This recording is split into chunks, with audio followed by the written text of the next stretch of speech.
Before starting the video, I would like to thank all of our subscribers for helping us to reach 1K milestone. It means a lot to me. And if you are new here, please subscribe to our channel. It is free for you, but helps us to stay motivated to upload these videos. So let's start our today's 1K special video. Kovak sat on the stone bench, enjoying the midday sun on his hide.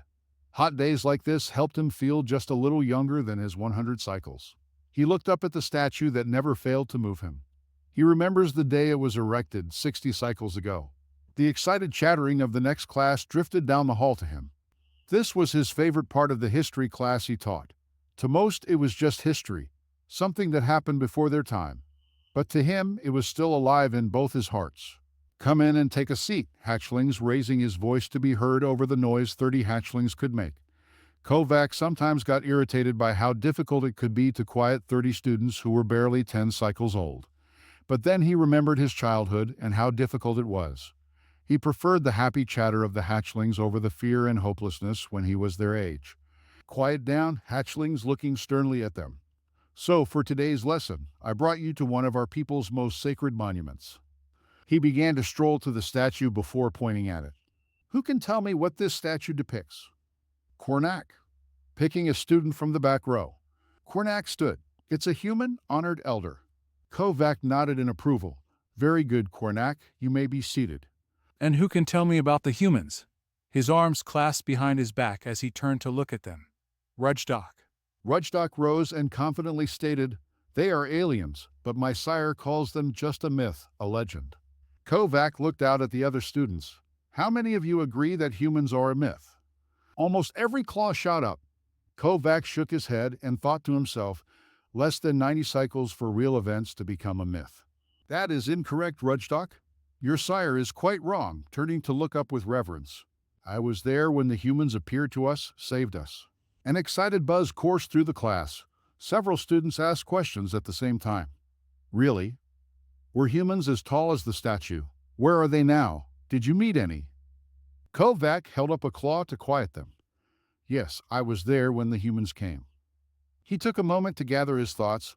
"I wasn't much older than you are now when we still lived on Korthan." Another excited buzz at the mention of their former homeworld.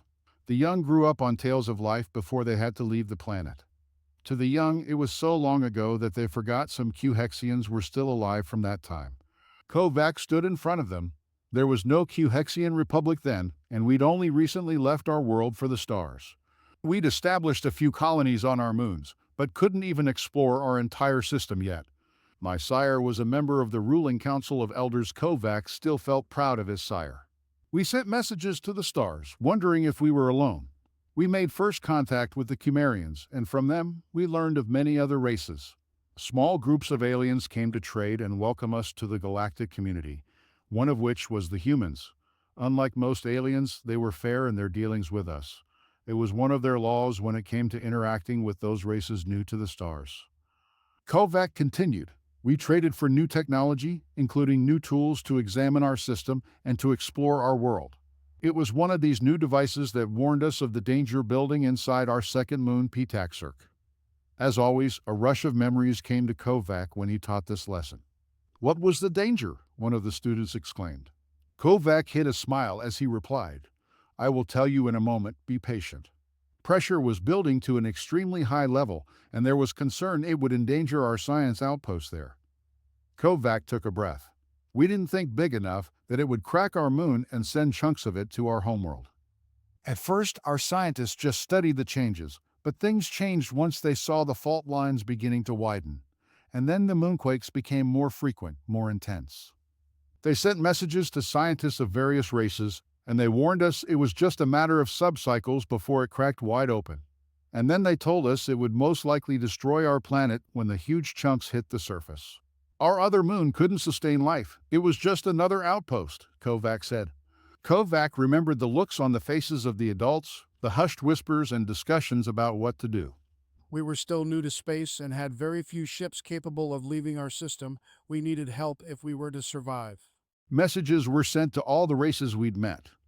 He still remembered his sire's anger, but they either ignored us or offered to sell rent their ships for an exorbitant amount. A few offered us shelter, but in return, we'd be like slaves for them. Kovak still loathed the Kessenet for that so-called offer. We'd just about given up on help from other races and made plans to get as many out as possible. Kovak enjoyed how engrossed the students were in his tale. We had no idea that someone answered our call, but the humans did. A massive fleet arrived, thousands of ships of all sizes. Warships, transports, luxury liners, cargo haulers, and shuttles by the hundreds to move us from the planet to the ships. The humans apologized for taking so long to get there. My sire calculated how long it took to travel from Korthan to the humans' home system. They'd left less than a rotation after they got our message. Looking at his students' faces, he remembered having that same look of astonishment. Kovak continued. Now humans were known to be efficient, but the level of their preparation was beyond belief.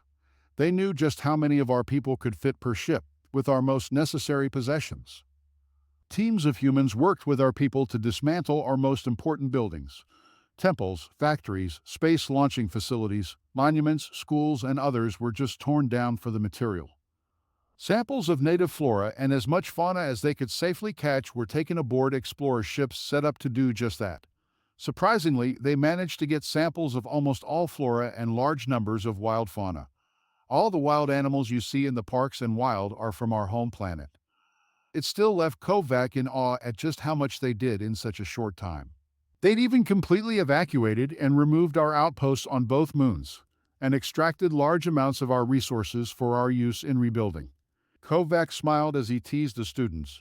Remember that when you complain it takes too long to clean your dens. Kovak carried on with the tale. They did this without stopping for 10 rotations. They took us to a planet they'd been terraforming for their use but hadn't occupied yet. We got another surprise when we landed and found another large group of humans had been putting up temporary shelters for us. Holes have been dug to transfer the water from our planet, to save on the time it can take to have enough for all of us and our animals. Until the moisture processors can supply enough to create all the lakes and some of the rivers you see now. With this world being much closer to Korthan, they were able to make multiple trips back and forth. All of our people, except the ones that stayed to help, were transferred here in less than 8 rotations on Korthan. That would be 6 rotations here. My sire was one of the volunteers and told me they worked until almost the last minute before it happened. Kovak vividly remembers the sorrow in his sire's voice as he described the death of our world.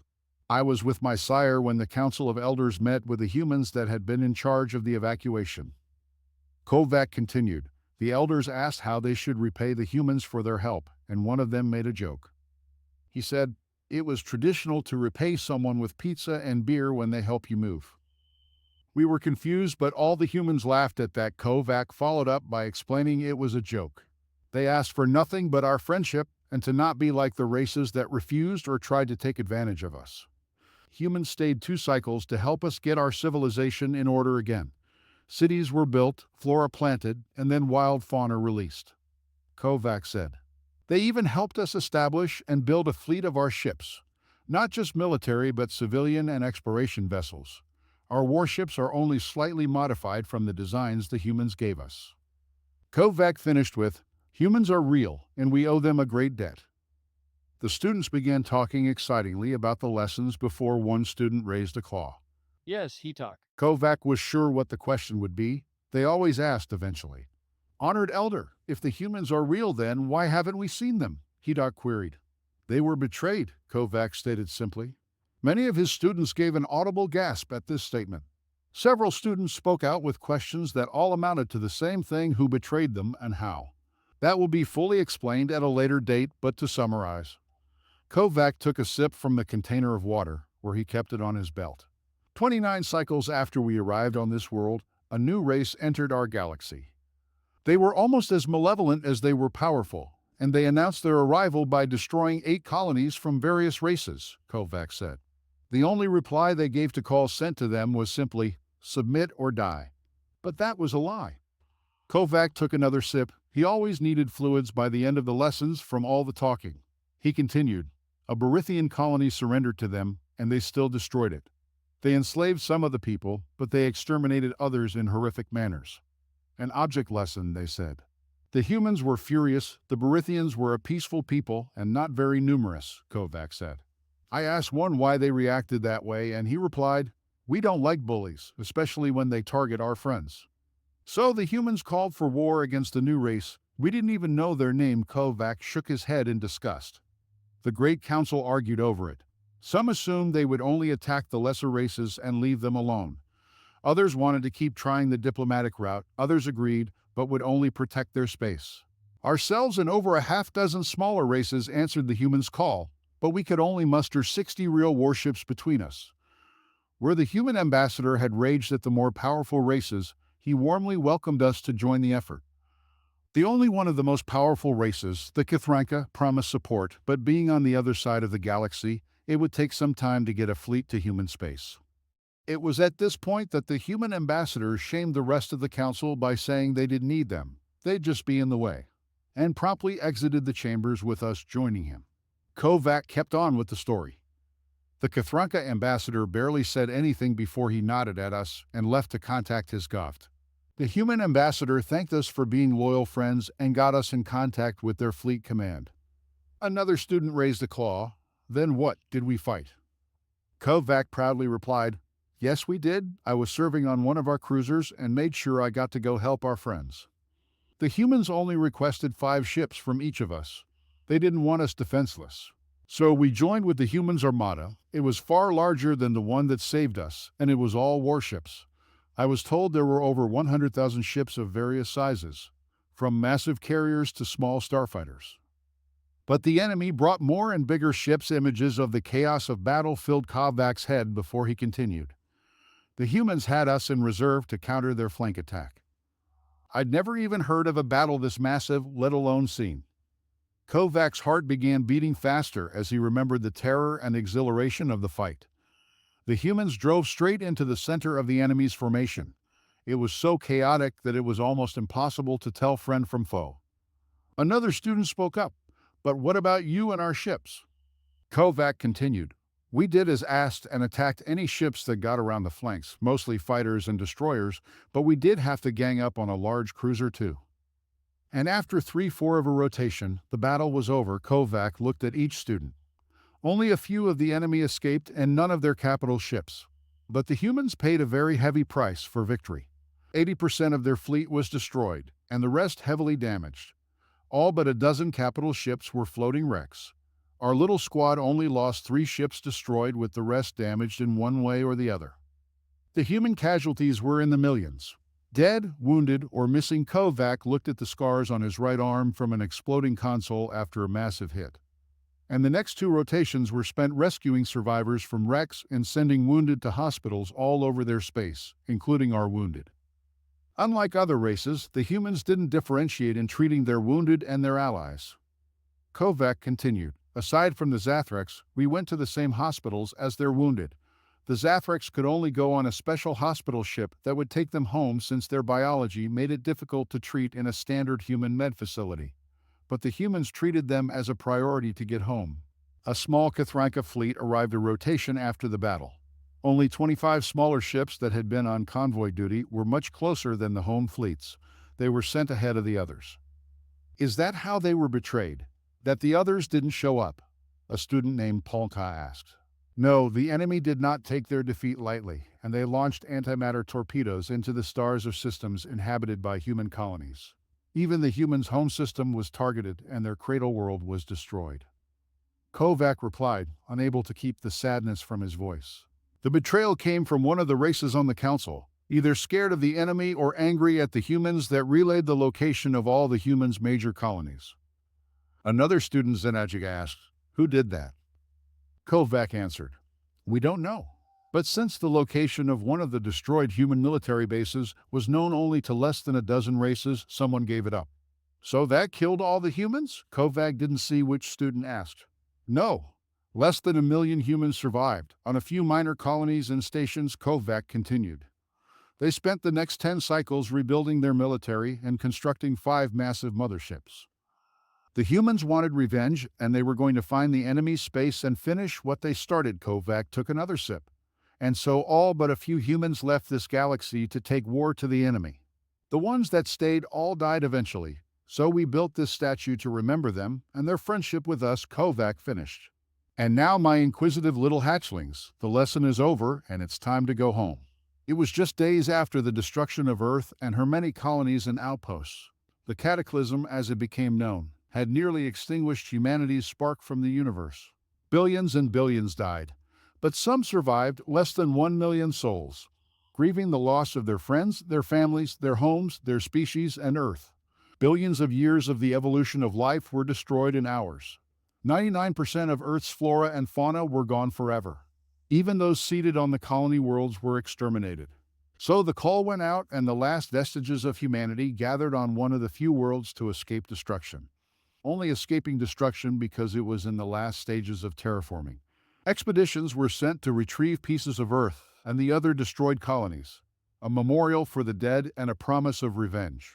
The survivors came and held ceremonies for all they lost, and then they swore revenge.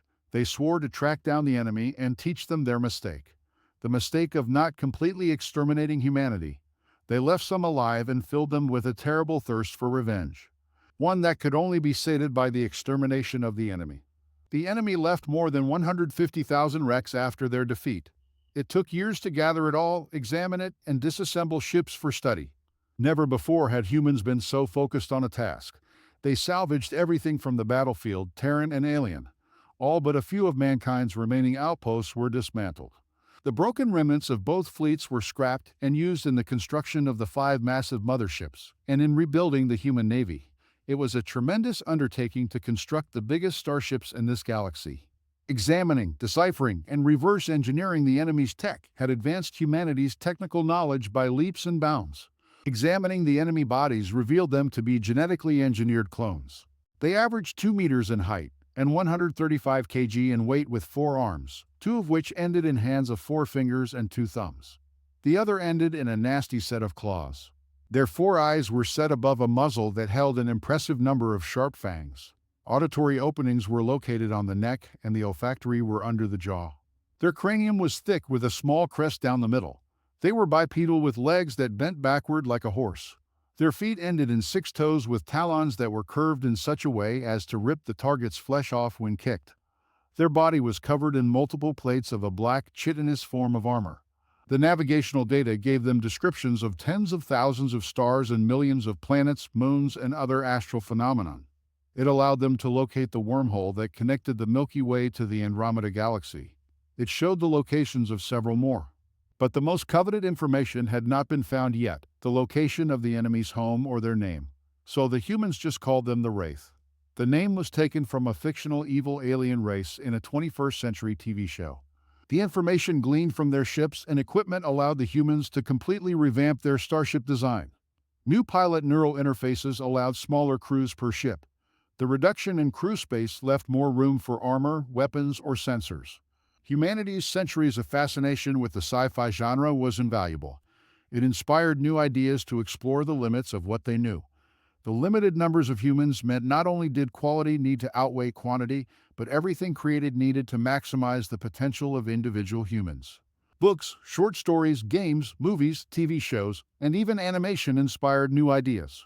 Not all were useful. Transporters were not possible with current tech, but power armor, mechas, weapons, and 100 other ideas. Destroyers now needed just a single pilot, cruisers 3, and capital ships 24. Only the carriers had a large crew, but where it had needed thousands, it took hundreds.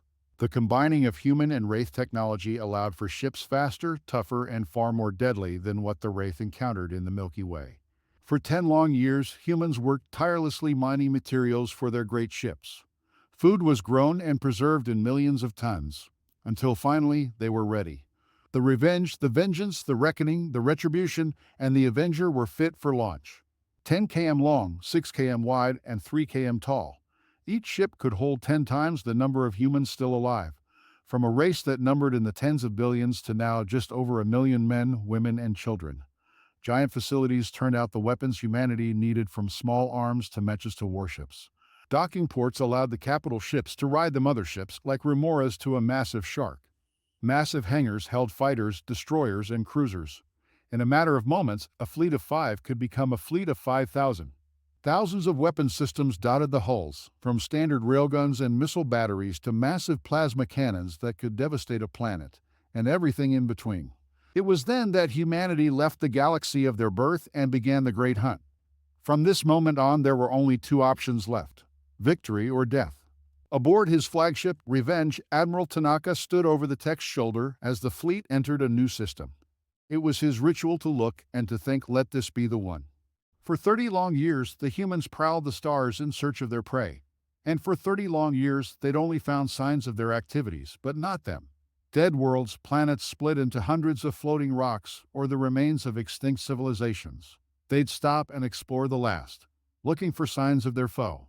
6 months here, a year there, gathering resources needed for the journey, never forgetting their oath given to their dead. Humanity had thrived during the journey. There were over 5 million of them now. One of the technologies they discovered and improved upon was cold sleep. This let humanity conserve resources during the trip and keep their forces at prime readiness. Only 1/4 were out of cold sleep for a year. Pregnant women and children under 15 were excluded. The Admiral turned to look at asked, Captain Isle, status of the fleet. Captain Isle double-checked his console before replying, all present and accounted for. Thank you, Captain. Deploy recon units and assume defensive formation, the Admiral acknowledged. The bridge crew worked with the efficiency their search had provided. Basic data rolled in immediately: number of planets and moons, other celestial bodies present, and distances from the flagship's current position. So when an excited voice called for the Admiral's attention, everyone focused on her. Admiral, Recon 7 reports enemy contact at the 4th moon of the 5th planet. Admiral Tanaka externally kept up a calm demeanor, but inside he was shouting with joy. Finally, you bastards. Focus, Ensign, and remember your training, the Admiral reminded her. I need more info. The Ensign looked abashed, but continued to relay incoming info. Yes, sir, sorry, sir. Her voice steadied. Recon 7 states an enemy fleet of approximately 120 ships. They are continuing to gather intel on types and more exact numbers. Long-range sensors also detect a large debris field in the area of the fleet. Recon 7 says there appears to be weapons fire directed at the planet, she finished. The Admiral gave her shoulder a gentle squeeze to let her know how well she'd done. Thank you, Ensign. When the Admiral turned to face Captain Isle, the look they gave each other conveyed their agreement. Captain, inform the fleet of the situation. Do you concur we have sufficient force currently available to engage the enemy? Yes, Admiral. Before continuing, as long as there aren't any more in the system or reinforcements join them. Admiral Tanaka thought for a moment before answering. Begin revival procedures. Non-combatants transferred to the Avenger and Retribution. He then turned to one of the communication techs. Switch to the fleet-wide channel if you please. This channel allowed the Admiral to directly address every ship in the fleet and over the mothership's internal comm systems. When the tech gave a nod, the Admiral spoke into the handset. Attention the fleet, we found an enemy force and our revenge starts today. We've spent decades working to this moment and we are ready. Admiral Tanaka had waited decades to say this: battle stations, let's fuck 'em up. Captain Isle looked at the Admiral with a raised eyebrow, to which the Admiral responded with a boyish grin and a laugh. What? I couldn't think of anything else. The bridge crew laughed before turning to their stations and starting the process of bringing the fleet to full combat readiness. Returning to seriousness, he spoke to the bridge crew. I want all the Avengers and Retribution and their ships to hang back in reserve. The Vengeance and Reckoning to join us in engaging the enemy fleet. Admiral Tanaka continued. I want all ships crewed and ready for the launch the second we land behind the enemy. Klaxons sounded throughout the massive ships, joined by the sounds of boots pounding on metal as crews ran to their stations. Shuttles ferried the non-combatants to the Avenger and Retribution, while the process of awakening the personnel in cryosleep began. It seemed like forever, but in less than 15 minutes, the fleet was ready for combat. Captain Isle confirmed this. Admiral, fleet signals readiness. Non-combatants have been transferred, all ships and guns are manned and defensive measures are at maximum efficiency. Very good, Captain. Let it begin. Captain Isle turned and gave the long-awaited order. Signal the fleet to jump. The quick burst of FTL put them in range of the enemy between one heartbeat and the next. The Admiral glanced at the tactical officer, who replied with a nod that all 3 ships had hit the mark. Launch all ships. Revenge, Vengeance, and Reckoning are to engage their capital ships, dreadnoughts, and carriers to assist. All other ships engage the sub-capital ships. The Admiral gave a predatory grin before giving the long-awaited order. All batteries open fire. Untold numbers of Wraith died before they even knew what happened. The sheer power of the opening volley turned dozens of ships into floating wrecks, while others ceased to exist entirely. Decades of righteous fury were unleashed upon humanity's most hated foe. What happened next wasn't a battle, it was a massacre. While humanity's tech level had advanced at a rapid pace, the enemies had not.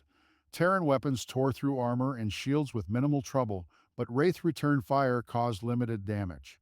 It took less than 10 minutes to completely obliterate every Wraith vessel. The bridge crew gave a huge cheer before a tech interrupted. Admiral, weapons fire detected on the moon's surface. Wraith have landed troops and are engaging the locals. Admiral Tanaka gave back a nod. Thank you, relay all relevant intel to General Garcia. The Admiral contacted the General. Did you catch all that, General? General Garcia replied, Yes, Admiral, intel coming in now. Excellent, you may drop when ready, said the Admiral before following up with, Good luck, Juan, kick their ass and take no prisoners. The General had a huge grin as he answered, With pleasure. It took only moments for the landing ships to launch and streak towards the surface. Communications broadcast on all frequencies, we are here to assist against the enemy. And then the Admiral looked at another officer. Check our database for any info on the locals, especially language. General Garcia and his troopers had a rough ride to the surface, but they wouldn't have missed it for the world. At 2 km, designated ships began to launch 150 drop troops and power armor. They had limited flight capabilities, enough to get them down safely and maneuver easier on the ground. Firing on the way down, they hit the LZ and began securing it for the landing ships. Alerted by the loss of their fleet, the Wraith sent a force to engage the unknown attackers. They didn't send enough. 1,000 Wraith walked into a buzzsaw. They went down before they could even contact their commanders. A few humans walked among the carnage and administered the coup de grace to those still breathing. While that was being done, the landing ships disgorged massive mechs, armor, and ground pounders in augmented body armor. Scouts were sent out in a 360-degree circle to examine the enemy forces. General Garcia checked his watch, ready reaction force on the ground and ready for action in 20 minutes. Not bad. The General keyed his chin mic. All units, I want weapons and armor checks done. You got 10 minutes. He looked over at his mechs and armored vehicles. When checks are finished, mount up and prepare to move out. 10,000 human fighters prepared to start their campaign of revenge. His scouts began feeding him intel of destroyed villages, dead civilians, and soldiers with only a few dead Wraith. The locals were heavily outmatched by the enemy. Then the scouts were sent towards the large settlement they'd seen as they landed and reported a large enemy force was engaged with the locals, and the locals were about to be overrun. He beckoned over a nearby officer before speaking. Toby, load up your troops and drop between the enemy and the locals. Buy us some time to engage their rear. Captain Asim saluted and ordered his power armor to load onto their dropships and be ready to drop. Group leader Hamlack peered over the lip of the trench, watching the Patchul advancing on his position. They didn't know their names, so his people just called them Doom from above. Hopelessness was beginning to overwhelm the last of his surviving troops, but they could not run and leave all the civilians to the tender mercy of the enemy. So they stood their ground, exchanging fire in a futile attempt to keep them from the settlement behind them. Every moment they held the enemy back, brought with blood and death, was another for civilians to reach the vast warren of underground tunnels and bunkers. One of his soldiers exclaimed, Group leader, before pointing to the sky. Hamlack looked at the spacecraft flying in his direction. His shoulders slumped as he saw his impending doom flying in his direction. So imagine his surprise when the ships turned and flew parallel to his trench line. They shot fire into the massive Patchul, while some sort of bipedal being dropped from the ship and landed on thrusters of fire. He saw it was some sort of armor, but of a type he'd never heard of. Black with 4 appendages, 2 legs, and 2 arms. It had some sort of rifle in its hands, and that pack that let it drop safely to the ground. The helmet completely covered what he assumed was the head. The mysterious aliens turned and engaged the enemy. One of them turned towards him and pointed to itself, and then its weapon, and then the enemy. It then pointed at him, and then to the settlement. It took a moment for Hamlack to understand, but then figured it out. He spoke into his communicator. All units, fall back to the village and regroup. The alien units will cover our retreat. Hamilak and his soldiers grabbed their wounded, climbed out of the trench, and ran for the village as fast as their forelegs could go. They took cover in the buildings that gave the best protection without sacrificing their line of fire. General Garcia watched the feed from the helmet cams of several of his troops in power armor. He estimated at least 40,000 Wraith, arrayed in formations of around 10K each. Only one formation was attacking the settlement and was now being engaged by his troopers. Snipers and scouts effectively eliminated all of the Wraith sentries they could locate. It was a complete surprise when they attacked the rear of the enemy formation. Railguns, autocannons, missiles, plasma, and metal projectiles in the thousands tore into the unprepared ranks of the hated foe. Matches and some armored units remained to hold the rear, while his infantry and the rest of the armored units began to flank the Wraith on both sides. As reports came back, General Garcia thought to himself, "Got my own canny in the making. Maybe I'll have them call me Hannibal from now on." Just like in space, the Wraith were unprepared for the new human technology. The human losses were minimal, and most of those were just wounded. Once he got word both sides had met up with the power armor units, he gave the order, advance and no mercy. From his new position, Group Leader Hamilak watched as the new aliens charged into the horde of Pachiel. They fought with a fury unlike anything he'd ever seen. The armored soldiers weren't content to just shoot at the enemy, but they charged into the middle of them, firing their weapons, slashing with some sort of blades that extended from the forearms, or just punching, kicking, and stomping on the Pachiel. And before long, none of the Pachiel were still standing. Some aliens were walking through the carnage and finishing the surviving Pachiel. A pair of aliens walked up to Hamilak, and by how others responded, it must be the leader. The pair removed their helmets and looked at Hamilak before saying something in their language. He couldn't understand their words but studied them curiously. They had 2 eyes, 2 ears, a mouth, what he guessed was a nose, and a small bit of fur on the top of their head. Their flesh was 2 different colors. He was inspecting their armor when his superiors arrived and gladly let them take over this first contact. The first shots of humanity's war of retribution had been fired. The first victory was won, and the first new allies were found. Many more of both would happen before the resolution of the humans' promises to their dead were honored. But those tales are for another time. SGT. TJ Wyatt was asleep when the klaxon sounded. He was barely awake as his body went through the well-drilled actions of getting into uniform and out the door. He swore under his breath at being woken up before his shift. But like all the men and women in the fleet, he beat feet down the corridors to his battle station. He wasn't sure what it was, but something felt different about this alarm. This wasn't a drill. Fortunately, he didn't have to run too far to the armory. He took his place in the formation with the rest of the Tats Templar armored troopers and waited for orders. A low buzz ran through the formation when General Garcia entered the armory. "Attention, officer on deck," called out an unseen officer. An audible sound of boots moving on the floor and heels clicking echoed off the metal walls as several hundred crewmen came to attention. "Morning, troopers," the general's booming voice filled the air. "Morning, sir," rang out from the assembled troops. "I guess you are all wondering why I called you here this morning." The troops gave a small chuckle as the general paused before continuing. "I've got some good news and some bad news for y'all." He paused before continuing. "We've spotted a Wraith fleet." He just smiled while he waited for the cheers to subside. They appeared to be attacking a planet from orbit and on the ground. A voice from the back of the ranks called, "Then what's the bad news?" The general grinned at that. "We gotta wait for the Navy to clear the way before we can drop." A collective groan rose from the ranks. A noise came from the hatch as several crewmen came in with food and drink carts. "It's not breakfast in bed, but we don't have the time to hit the mess for chow. It's gonna be a long day, so get some chow and prepare to drop." The general turned to go before looking back. "I almost forgot, Admiral Tanaka's orders are to kick ass and take no prisoners." He returned the trooper's salute before leaving the armory.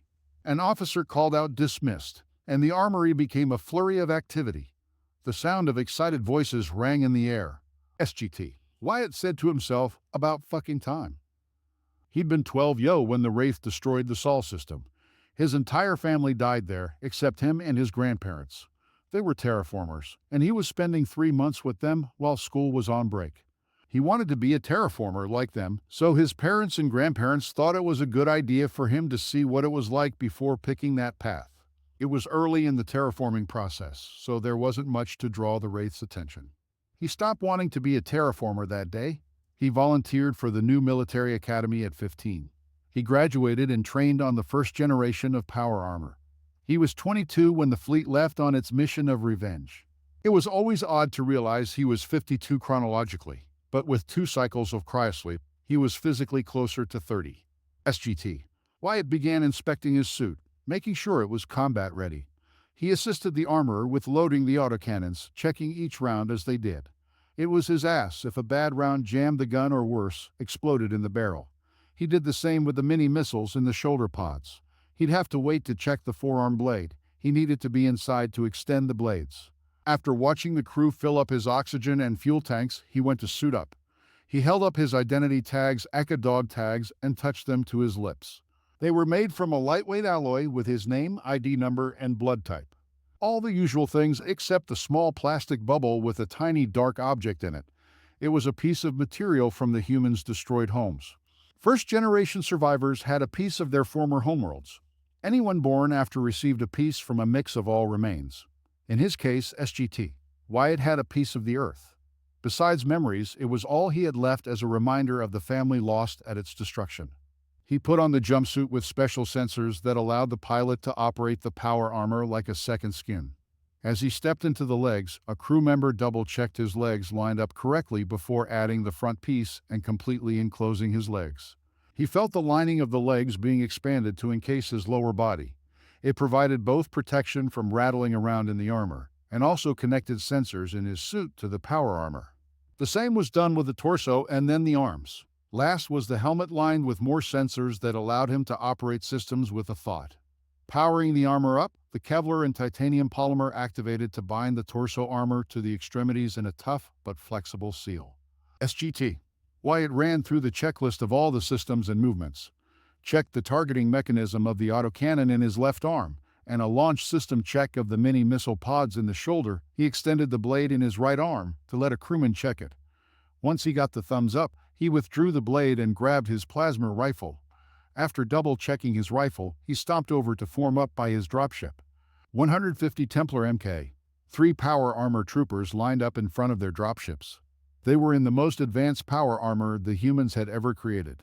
3 meters tall, hybrid alloy armor with black laser-resistant coating, advanced sensor package, and armed to the teeth. Sensors in the pilot's bodysuit and helmet allowed for superior control of movement and weapon control.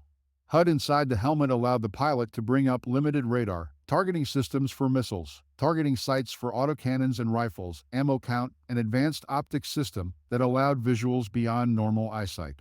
Limited flight jump capabilities were provided by thrusters in the back and feet. All thruster ports were covered when not in use to prevent damage.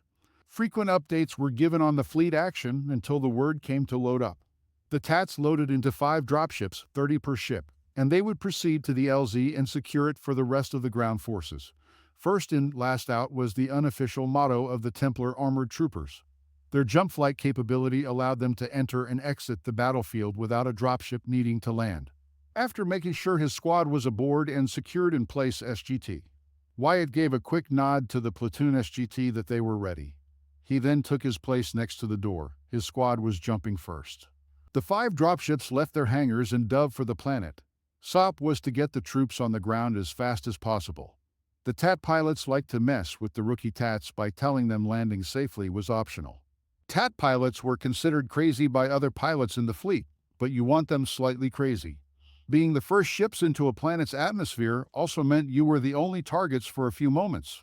A gradual descent was not an option, and the troopers preferred them that way because they knew these men and women would fly into hell to get them out if shit went foobar. Aside from some post-battle debris burning up in the atmosphere, it was an uneventful descent. At 2 km, the dropship leveled off and the side door opened. At a signal from the pilot, the LT gave the go-ahead. SGT. Wyatt stood up and yelled to his squad, "My squad, up and ready," followed by all the troopers giving the traditional response, "To step into the shit." After double-checking his readings SGT, Wyatt jumped out of the door, falling like a rock. Minor adjustments of thrusters kept him on course for the jump zone. Just before landing, the thrusters in his feet and pack fired, slowing his progress until he touched down safely. He looked up to track the rest of his squad. They were coming in for a textbook landing. Except PFC. Randall, aka Stumbling Bear, was coming in hot, as usual. Randall landed hard but upright. SGT. Wyatt keyed his mic. At least you stayed on your feet this time, Stumbling Bear. Randall took advantage of his longtime friendship to return the one-finger salute. This just made the other troopers laugh harder. PFC. Randall was given the nickname by CPL. Yazzie after Randall made an especially hard landing, right on top of a slope, and then proceeded to roll down the hill. They quickly hustled to their position in the LZ's perimeter. Breaking his squad into two six-man fire teams, he sent CPL Yazzie with his team up a nearby hill, while his team dug in on the flats. SGT. Wyatt made sure to tie in with the squads on his flanks and waited. As more dropships landed with troops and equipment, one of the pilots brought word of a group of Wraith inbound to the LZ. Tats were replaced by arriving units along the perimeter. The power armor was hidden 1 km away in a small forest of what would be the Wraith's right flank. Available artillery was in place, along with other heavy weapons. The Wraith came into the Tats' view 5 minutes later. It was another 2 minutes before the perimeter troops saw them. The Wraiths moved in what could only be described as a loose formation. More like a mob than a military unit. What happened next was a massacre. The Wraith were caught flat-footed as the perimeter troops opened fire. Artie began dropping in the middle of the pack and sent body parts flying. Moments later, the Tat came bounding into their right flank. Small, controlled bursts of their thrusters let them take much longer strides and arrive faster than normal running. They closed the trap on them, and the enemy didn't know what to do. It took less than 3 minutes to kill or injure every Wraith on the battlefield. The humans suffered 3 wounded and no dead. SGT. Wyatt gathered his squad by the supply dump and reloaded their weapons. They just finished when their company commander, Captain Asim, ordered them back to the transport for another drop. After strapping in and lifting off, the platoon leader, LT Janik, updated them on the situation. The LT had to speak up to be heard over the engines. Listen up. Recon boys spotted a large force of Wraiths attacking a settlement. The LT continued. Best guess is about 40,000, so more for us to kill. He had to wait for the laughs to die down before following up. The locals are taking a beating, so we'll be jumping between the Wraith and the locals. The LT followed up with, we'll be holding the center with 2nd and 3rd platoon on our flanks. The rest of the force is going to cornhole the bastards and we'll crush them between us. Good luck, and I'll see you on the ground. The LT finished. It felt like forever, but was only a matter of minutes before SGT. Wyatt and his team exited the dropship and were landing under fire. SGT. Wyatt thought to himself, these guys are just as jumbled as the first group, like they don't understand tactics. His squad landed safely and immediately returned fire into the enemy mob. SGT. Wyatt turned towards a local and pointed to himself, then his weapon, and then the enemy. He then pointed at the alien and then to the settlement. Once he saw the alien understood him and started to retreat, he turned back to the fight. General Garcia's voice came over the comms, advance and no mercy. Damn right no mercy, SGT. Wyatt muttered to himself before opening the tac net for his squad. Payback's a bitch. Charge. All down the line, the Tats surged forward into the milling mass of the enemy. Nothing was held back. Plasma bolts, missiles, and autocannon slugs tore into the enemy ranks. Fist, foot, and elbow caved in Wraith's chest and head. Power-assisted arms allowed them to rip the limbs off the Wraith, and even beat them with it, in one case. A message came over comms from the general. We got them in the bag. They've got nowhere to run to. It didn't seem possible, but the humans fought with even more fury. Hundreds of little combats erupted along the line. The Tats' power armor allowed them to charge into the fray and go hand in hand with the Wraiths. SGT. Wyatt swung his spent rifle into a Wraith's face and hit with a satisfying crunch. He deployed the blade in his right arm and continued to rampage amongst the enemy. It didn't all go the Tats' way. Here and there a trooper was pulled down and torn apart. Point-blank shots pierced the armor's weak spots. The infantry were also taking heavy casualties as the Wraith got in amongst them. But SGT. Wyatt was oblivious to all of that. He should have been monitoring his squad, but he was lost in the frenzy of battle. All he could focus on was the need to avenge his family. Knocking a Wraith over, pinning him to the ground with a foot, and firing a blast into its face from the autocannon, driving his blade into the skull of another, stomping on the head of another Wraith on the ground, crushing it like a melon. When the autocannon was empty and the blade was broken, his fist pummeled the body and head, and kicks from his legs broke enemy leg bones and caved in torsos and heads. Lost in the frenzy, it was several moments before SGT. Wyatt realized the noise of combat was dropping off. Soon there were no more Wraith near him, living that is. As the flow of adrenaline began to ebb, he realized just how tired he was. He looked around at the carnage and just how far it extended. Human medics and soldiers moved across the battlefield, removing the human wounded or finishing off any of the Wraiths still alive. SGT. Wyatt began to take stock of his squad's casualties. 3 of them were down and never getting up again, 2 seriously wounded and 4 with minor wounds. Every surviving armor would need to be repaired in one form or another. His own was dented, clawed, and broken in dozens of places.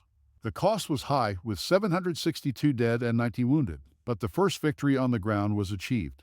Tactics and equipment performance would be examined, replacements would take over empty bunks, and damages would be repaired. The heroes would be decorated, and the dead would have their names engraved on the walls of honor. SGT. Wyatt led what was left of his squad off the dropship and over to the power armor base.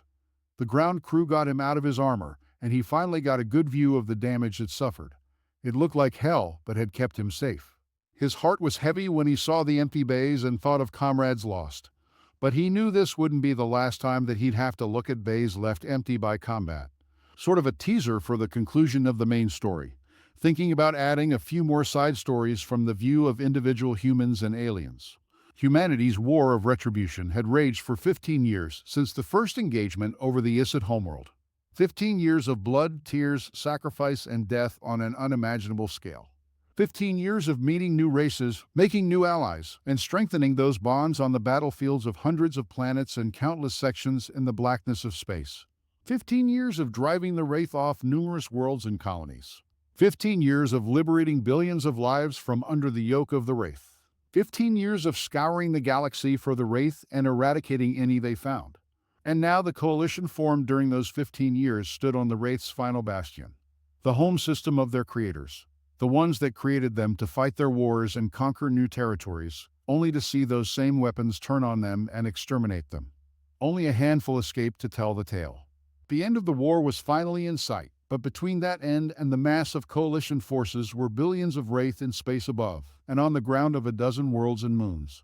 The only thing holding the humans back from treating their star like they did Saul were the millions of slaves taken to toil for them. Many of the coalition advocated doing that anyway, but the losses they suffered, both in Andromeda and the Milky Way, just reinforced their belief in the value of the lives of other races. Humanity would fight alone if they must, but they would see those slaves free or they would be dead. Shamed by this and remembering what the humans suffered to free their worlds, they agreed. Billions of humans and her allies, 24 races, readied themselves for the final campaign. The Goddard Amarung to determine the fate of dozens of galaxies was about to begin. The humans' 5 massive motherships became the flagships for 5 fleets consisting of thousands of ships, big and small, and millions of ground troops. The coalition began the methodical process of destroying Wraith defenses, eliminating their presence on every moon and planet, giving millions of slaves their first taste of freedom in ages. Thousands of ships and millions of lives were lost in the drive to the Wraith homeworld, but for every ship lost or soldier fallen, a dozen Wraith joined them in death. Battles bigger than anything seen, and even humanity's long history of warfare, were mere skirmishes in this campaign. Until there was only one fight left, the only planet still held by the Wraith, the remnants of their once vast empire, now fewer than 1 million ships and a few billion ground troops. Despite all their losses, they still outnumbered the array of ships fielded by the coalition and her ground troops.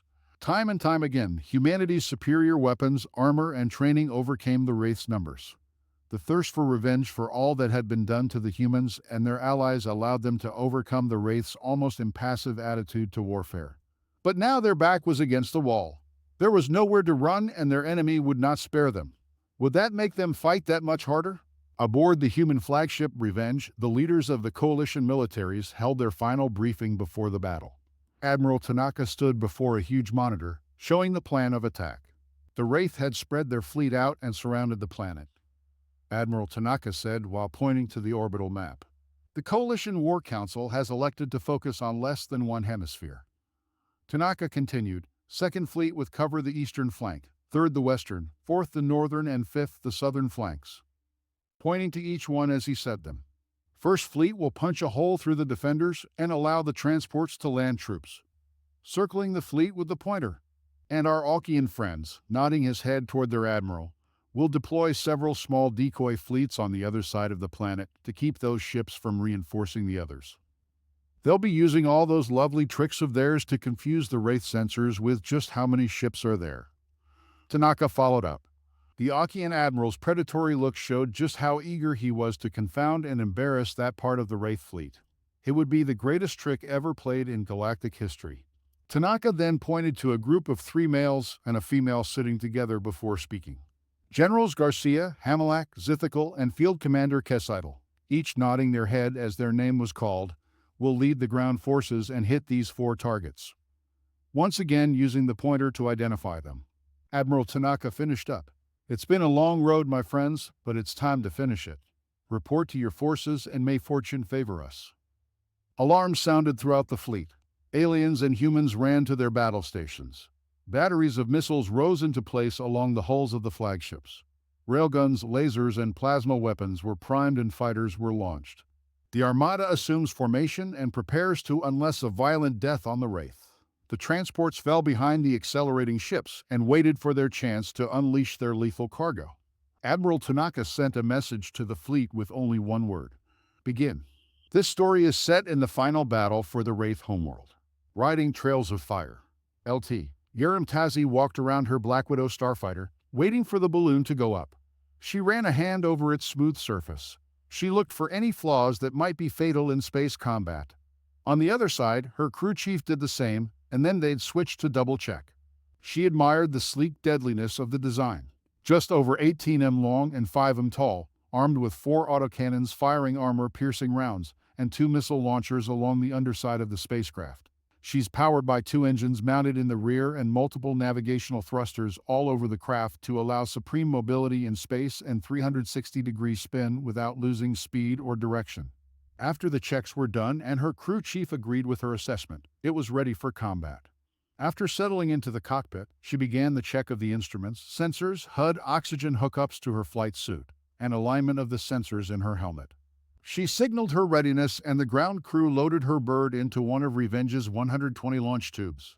She was a little nervous. This wasn't her first taste of space combat, but none of the other fights were this big. As her flight's youngest pilot, she was in the last launch tube to the right of her flight's element leader. She jumped slightly when the command came over her headset. Echo Squadron launch. The acceleration pushed her against the seat back as she rocketed down the tube. Out of the corner of her eye, she saw the bright flare from hundreds of other fighters exiting the ship. The voice of her flight leader came over their flight's TAC channel. Form up on me, and let's get this party started. LT. Tazi took her position to the right and slightly behind her element leader, who was in a similar position to the flight leader. She didn't recognize the voice that came over the squadron TACnet, Mother of God, but she agreed with it. The space before her was filled with thousands of rocket flares of missiles and torpedoes. Railgun rounds, only visible because of a special coating that acted like the tracers of old, were so thick it looked like you could walk on them. Pulses of plasma and laser fire crisscrossed the region between the 2 fleets. Enemy fighters rose from the ranks of Wraith warships and Coalition fighters and bombers rushed to greet them. A vast dance of death began as the Wraith fighters met the Coalition fighters in the spaces between and the waves of destruction the larger ships threw at each other. Here and there, an unlucky fighter or bomber ended up in the line of fire from the behemoths and briefly lit up a small piece of space as it exploded. She tried her best to stay with her element leader as he got on the tail of a Wraith fighter. His autocannon slugs took huge chunks from the enemy fighter before it exploded in a brilliant flash. And off they went looking for another target in the massive sphere of dogfighting ships. Coalition fighters were better built and had better tech, but the Wraith fighters were damn fast, maneuverable, and so damn many of them. For everyone they killed, 3 more seemed to take its place. Yerim felt a shudder in her ship and automatically scanned her screens. Her armor had held with no significant damage. She had a Wraith fighter on her tail doing its best to kill her. She fired her port thrusters and her ship flipped 180 degrees. She squeezed the trigger and watched the slugs punch holes through the enemy cockpit, the enemy fighter losing control and zipping by her. She flipped again and went looking for her wingman. She spotted him just in time to see his ship disintegrate after being unlucky enough to be in the path of a plasma bolt. meant for an opposing capital ship. She started to look for her flight leader when the group leader's voice came over the TAC net. Echo Squadron, support Bomber Squadrons 3 and 6 attack runs on enemy capital ships at grid X-ray 25. I repeat X-ray 25. Suppress all enemy point defense weapons while the bombers make their runs. She located the correct grid and headed that way. She passed the bombers on her way to attack the nearest cruiser, putting out a fire. She skimmed only a few meters above the cruiser's hull, pouring fire into any weapon systems in her way, and then turned around to do it along the other side of the cruiser. One down, but so many more to go. Her squadron swarmed over the closest cruisers and capital ships, reducing the volume of fire, but not ending it completely. They did their best, but several bombers were hit while doing their run. The others bored in on their targets, released their bombs, and quickly hightailed back to their carriers for rearmament.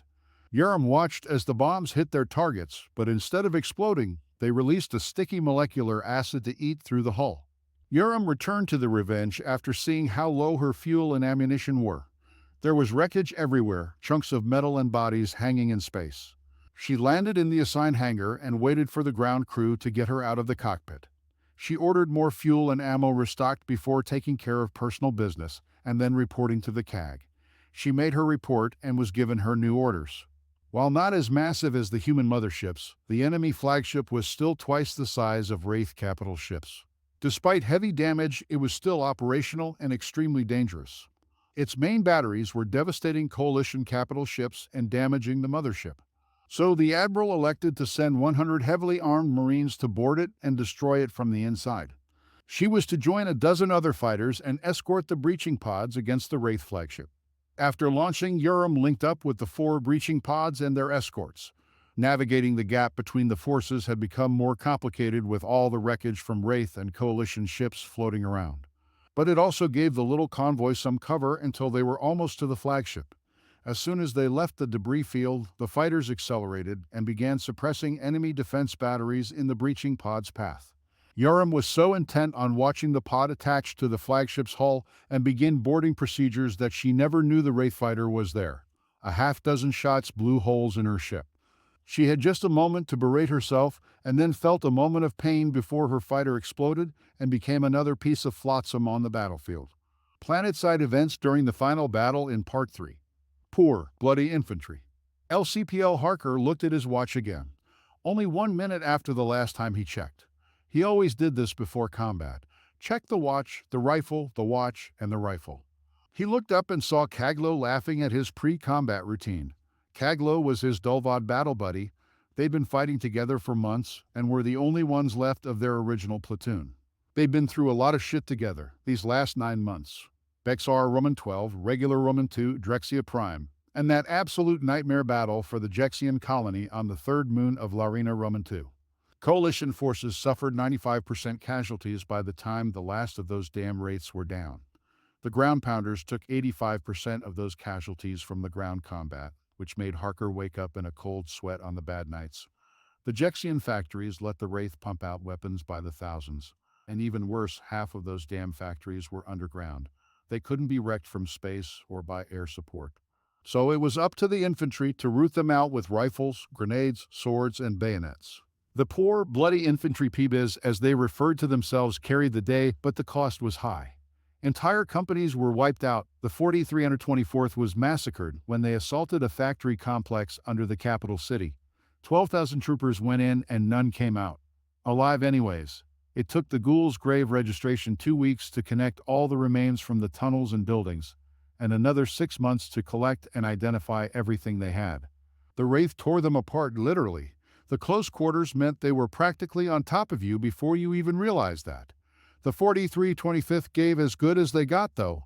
They only left a couple thousand of the estimated 25k Wraith they engaged. That was the battle that wiped out their platoon and left just Kaglo and himself as uninjured survivors. Harker rechecked his watch, looked at the Dulvad, and signaled 5 minutes to go. They double-checked each other's gear. Especially the jump packs, it was a long way down if it failed. It was time. Harker gave Kaglo a fist bump and then checked to ensure the rest of his fire team was ready. The back of the dropship opened and Harker and Kaglo stepped to the edge. The light turned green and they leapt into the air. The rest of his squad followed them. 2 more sticks came after. Harker enjoyed the sensation of free fall that came before activating the jump pack. Go too early and you are an easy target for the wraiths. Wait too long and you can mess yourself up from the sudden change in direction. Harker fired the jets and landed safely. The rest of his men did as well, but someone from the other sticks messed up and came down like a stone. He landed with a scream and a thud. Harker ran over to check, even if he knew the trooper didn't survive. They'd landed on their head, so at least it was quick. He jogged over to join his sergeant and LT to get his orders. SOP was for the first units to secure the LZ. His squad was ordered to sweep and clear the closest buildings and then set up an op. He'd get a pair of heavy weapon teams once the objective was secured. They used the tried and true infantry tactic as they approached the three-story buildings.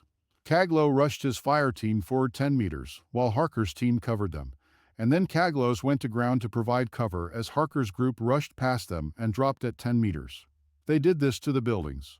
One team moved, while the other covered them.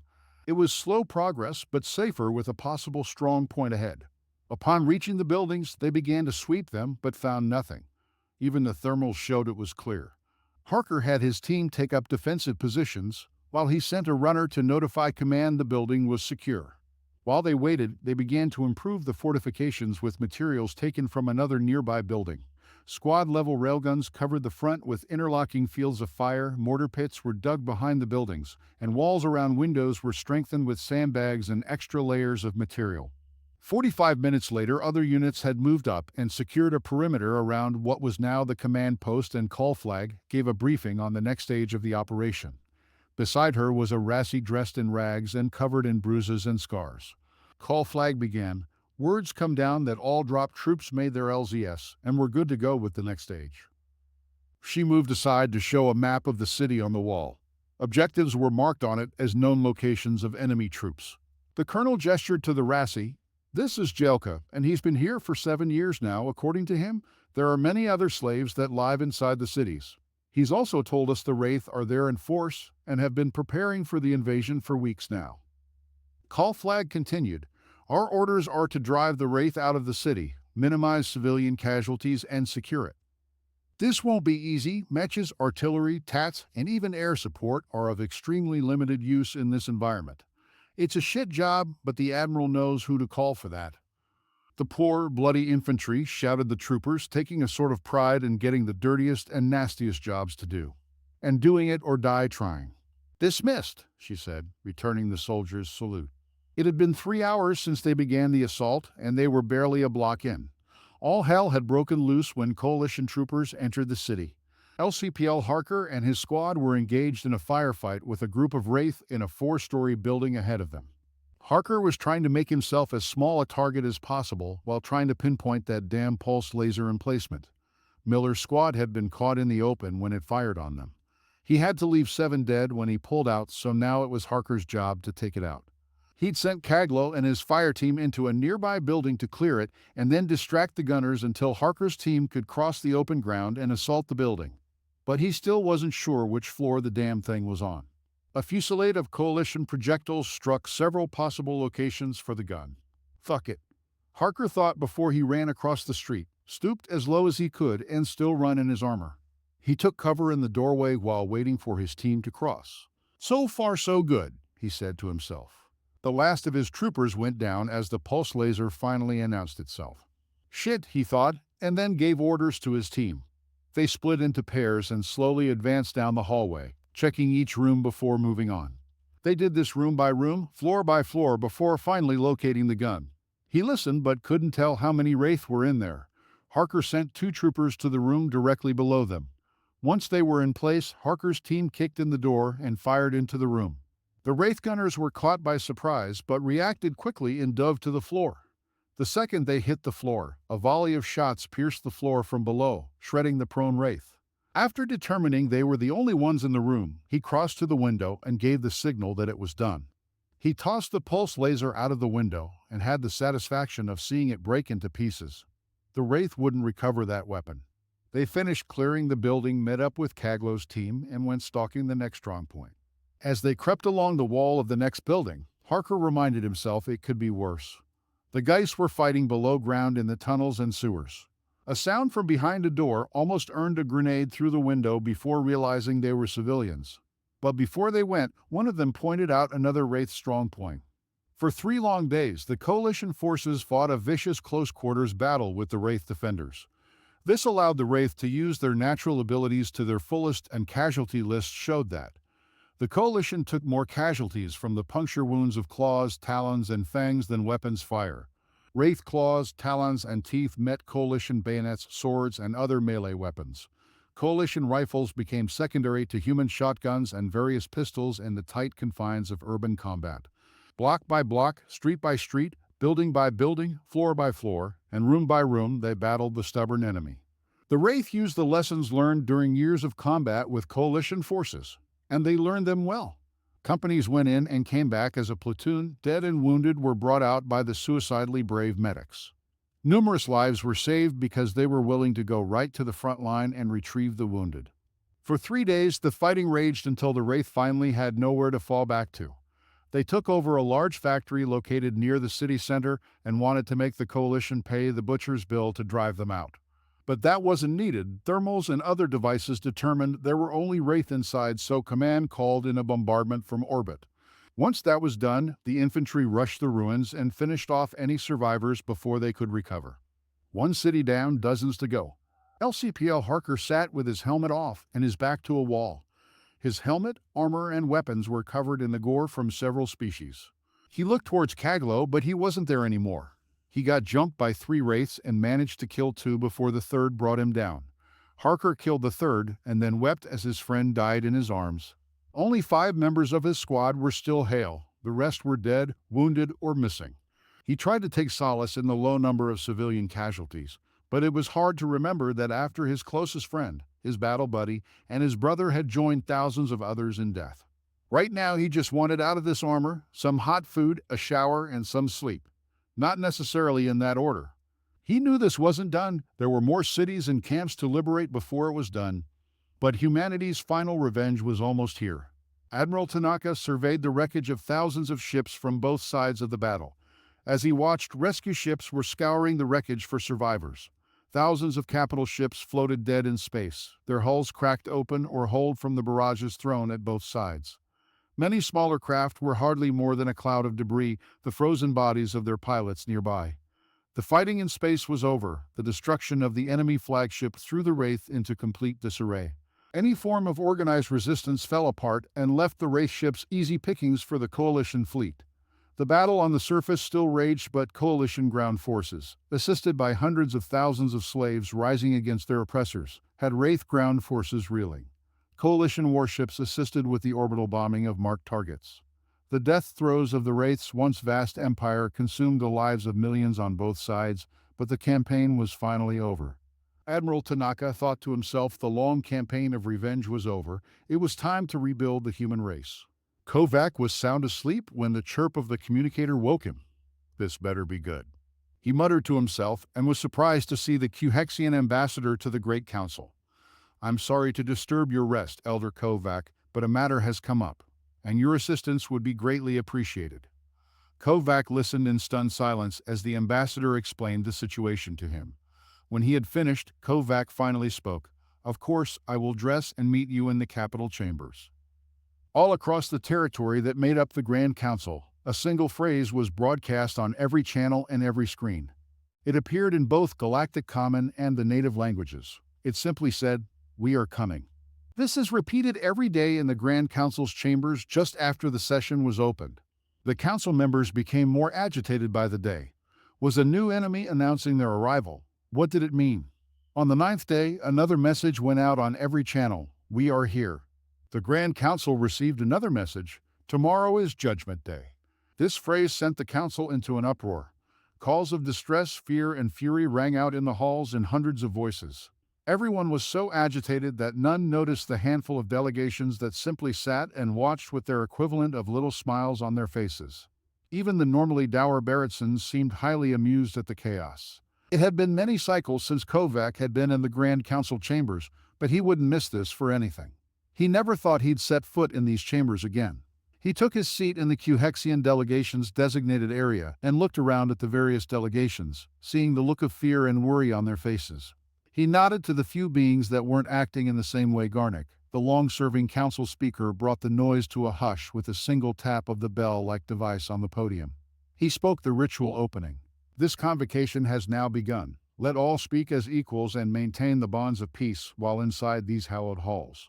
Before Garnick could say another word, Q Horkin spoke up. Council Speaker, if I may. Garnick seemed annoyed by the breach of protocol, but saw no reason to object. The speaker recognizes the Q-Hexian ambassador. Q Horkin walked to the center of the chamber. I ask permission for a guest to address this august body. The last said with a subtle mockery most of the ambassadors missed. A voice shouted from the upper rows. Why should we waste our time with this when there is an important matter to discuss? Q Horkin faced the direction the question came from. Tut tut, Ambassador Zanara, you know the rules. Until my request is approved or denied, no other comments may be made. Garnick rumbled his agreement and then followed up with, Does any ambassador second this motion?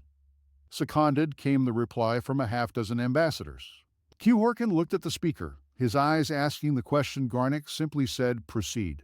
Q Horkin once again addressed the assembly. Honored ambassadors, dignitaries, and guests.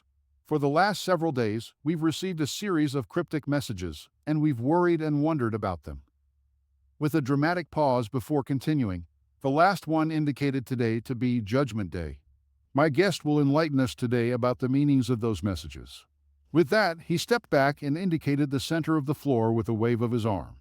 There was a slight shimmering, and a being in armor seemed to appear from nowhere. The helmet's faceplate was opaque and gave no hint of the occupant. All they could tell was that they had one head and two arms and were bipedal.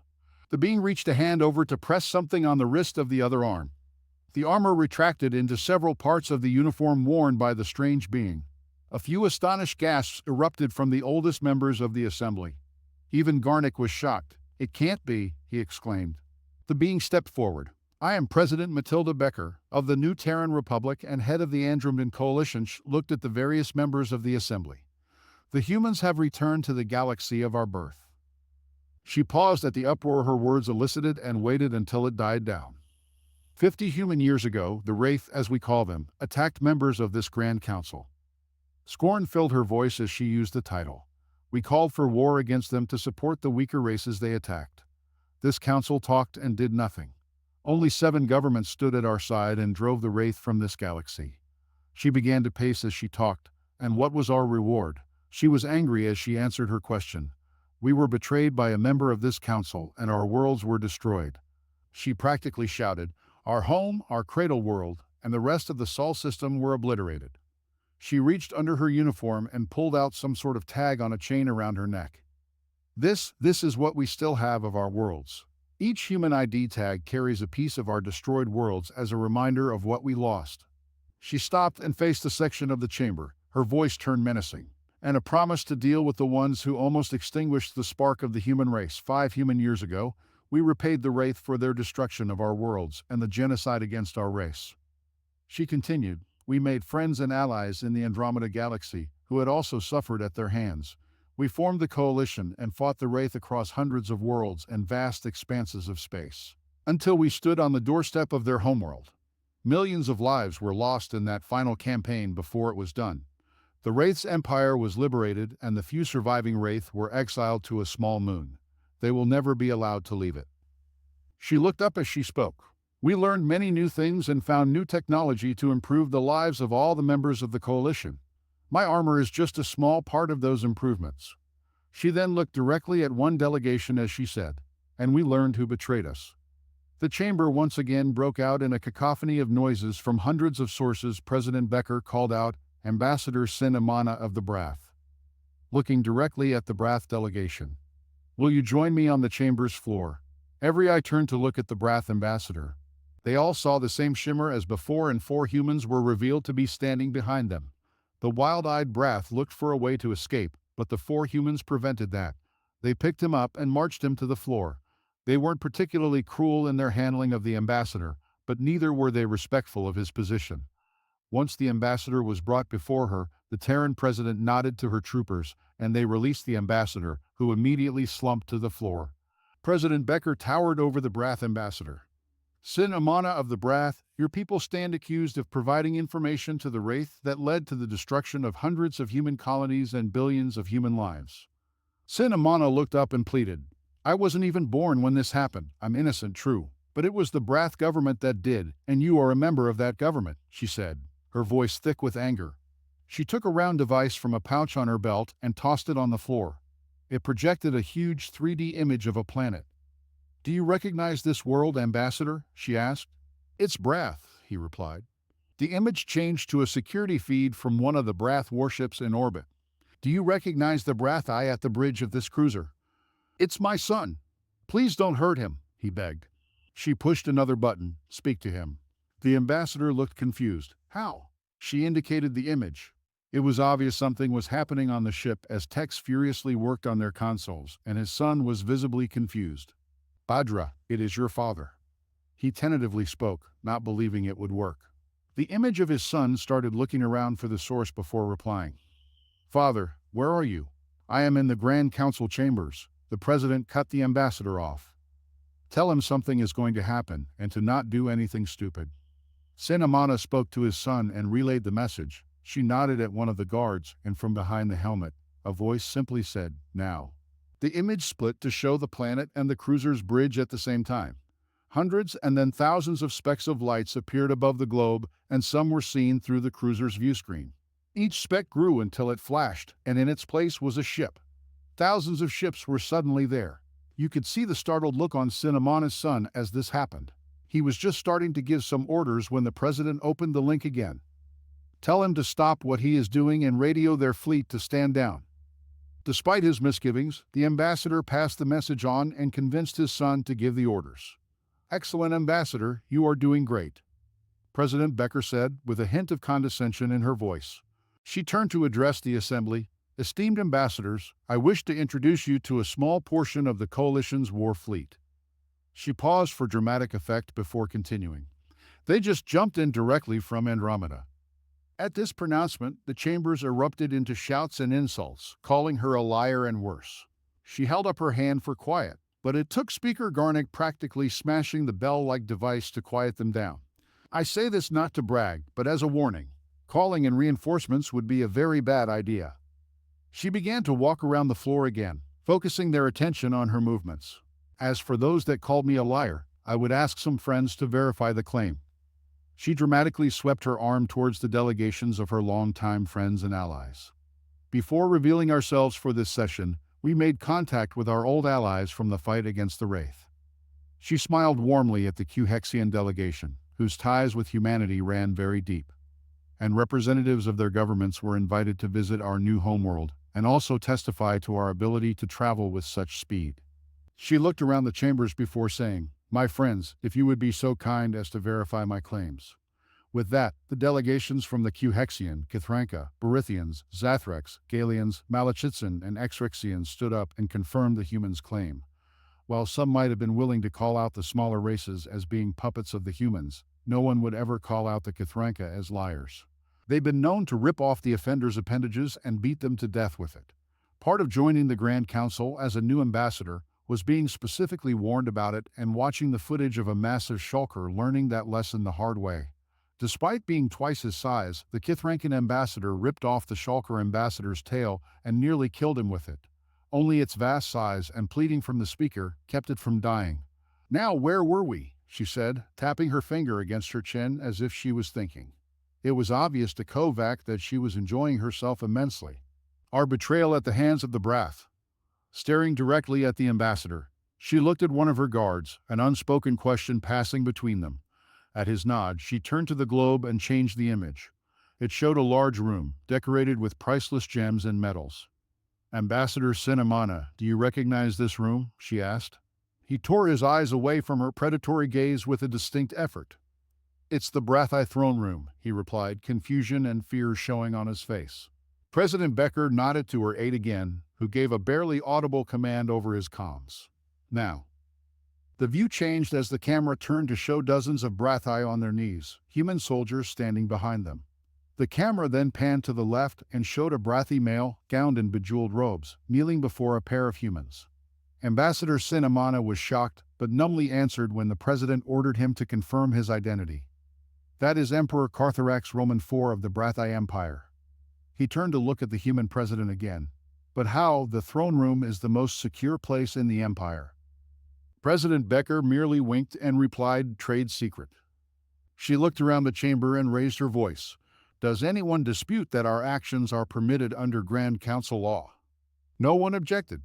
She continued, in light of their actions assisting the Wraith in their genocidal actions against my people, does anyone contest our right to deal out justice in any manner we chose, aside from total annihilation of the Brath? Once again, the chamber remained silent. The president glanced at her aide and nodded. He gave another barely audible command, and one of the humans guarded the emperor prodded him with his boot. Can you hear me, your majesty? She asked. The kneeling figure just nodded. I'm sorry, I didn't hear you, she said. Yes, I can hear you. The emperor replied, his voice and demeanor submissive. Good, I want you to hear my proclamation of our actions in obtaining justice for you for enabling such a horrible crime against humanity at the same time as this assembly. She took another dramatic pause before continuing. The order to relay the location of our worlds came directly from Emperor Catharax Roman III. His death put him beyond our reach, but we do have you, Emperor. She looked out at the assembly before continuing. You will abdicate your throne immediately. The monarchy is dissolved and you will be our guest on New Terra. She turned to the Brathai ambassador. Sinamana, you will help organize a new government for your people. I don't care which form it takes, but choose one to benefit your people. Sinamana nodded before speaking. What are the other terms? Your empire took several colonies by aggressive actions against weaker races. You will give them back, she said. How you do it to be decided by negotiations with the respective races. Sinamana looked crestfallen. I understand. His reply was barely audible. And what happens to my people? The president smiled and simply said, nothing. Sinamana's head jerked up, thinking he misheard her. Nothing. Your people are innocent, and we do not hold the actions of others against the innocent, she answered. She directed her last remark to the rest of the Grand Council. But keep in mind, while we might forgive, we do not forget.